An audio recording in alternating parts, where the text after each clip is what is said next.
आज आपण ज्याला लिंबाचं लोणचं आवडतं आणि बनवता येत नाही तर त्याच्यासाठी अगदी सोप्या पद्धतीने आज आपण 2 वर्ष टिकणारं, अजिबात बुरशी वगैरे न येणारं, तेल न वापरता आपण लिंबाचं लोणचं अगदी झटपट असं तयार करूया। लिंबाचा सीजन आहे तोपर्यंत आपण लिंबाची अशी चटपटीत 2 वर्ष टिकणारी रेसिपी बनवूया, ती म्हणजे लिंबाचं लोणचं।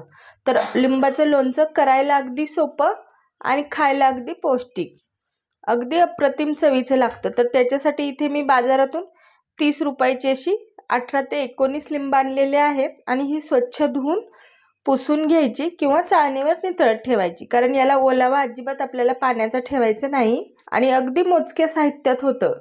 तर आता लिंबात घालण्यासाठी मसाला पाहूया।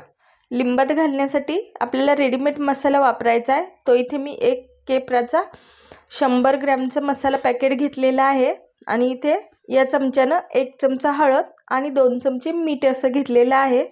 तर आपल्याला तेल वगैरे वापरायचं नाही, तर एवढाच मसाला वापरायचा आहे। तर या ताटात आपल्याला लिंबाला मसाला मिक्स करायचा आहे।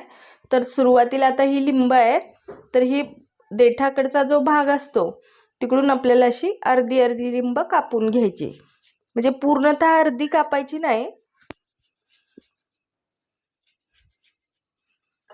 तर हे पहा, अशा प्रकारे आपण वांग्याला कशा फोडी करतो अशी ही सगळी लिंब अशी आता आपण अशी कापून घ्यायची, कारण पूर्णतः अलग फोडी करायच्या नाही। आणि तुम्हाला जर वेगवेगळ्या फोडी करायच्या असतील तरीही करा, अगदी छान होतो, पण अशी भरली लिंब अगदी छान लागतात। तर आता सगळी लिंब आपण अशी कापून घेऊया।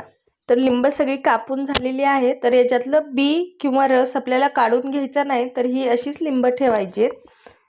तर आता ही लिंब साईडला घेऊया आणि आपण जे मीठ आणि हळद घेतलेलं, आता हे मीठ हळद आणि हा सगळा मसाला 1 पॅकेट, तर आता हे मिक्स करूया।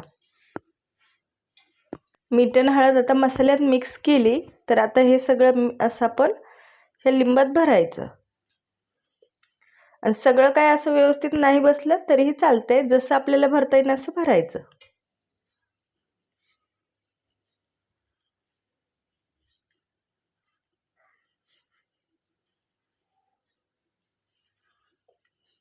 तर आता असं मी असा मसाला भरलेला आहे, तर असं सगळ्या लिंबात मी असा मसाला आता भरून घेते।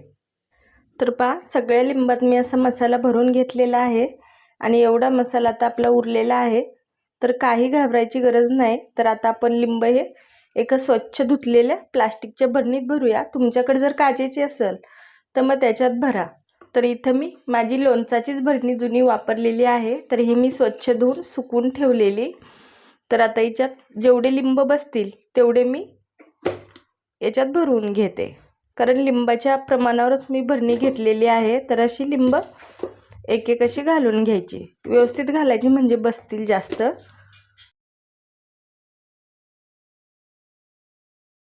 आणि लिंब भरलेली आहेत, तर आता 2 लिंब एक्स्ट्रा राहिलेली आहेत ती मी वरतून भरणार आहे, पण आधी हा आपण सगळा मसाला उरलेला असा भरणीत घालून घ्यायचा, म्हणजे तो असं तळाला जातो आणि उद्या सकाळी मस्त लिंबात पाणी होतं।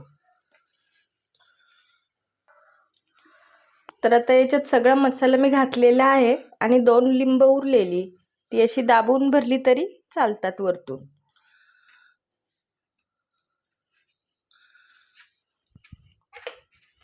आणि आता पक्क असं झाकण लावून घ्यायचं आणि फक्त काय करायचं, रोज एकदा अशी अशी अशी करून भरणी हलवून घ्यायची। तर असं आपल्याला 15 दिवस करायचं आणि 15 दिवसांनी अगदी आपलं परफेक्ट लोणचं खाण्यासाठी तयार होतं। तर आपलं अगदी झटपट आणि 2 वर्ष टिकणारं लोणचं आता तयार झालेलं आहे। याला बुरशी वगैरे अजिबात येत नाही। तर असं लिंबाचा सीजन आहे तोपर्यंत माझ्या पद्धतीने एकदा नक्की लिंबाचं लोणचं करून पहा। आणि आजची लोणच्याची रेसिपी जर आवडली तर व्हिडिओला लाईक करा, शेअर करा आणि चॅनलला नक्की सबस्क्राईब करा। धन्यवाद।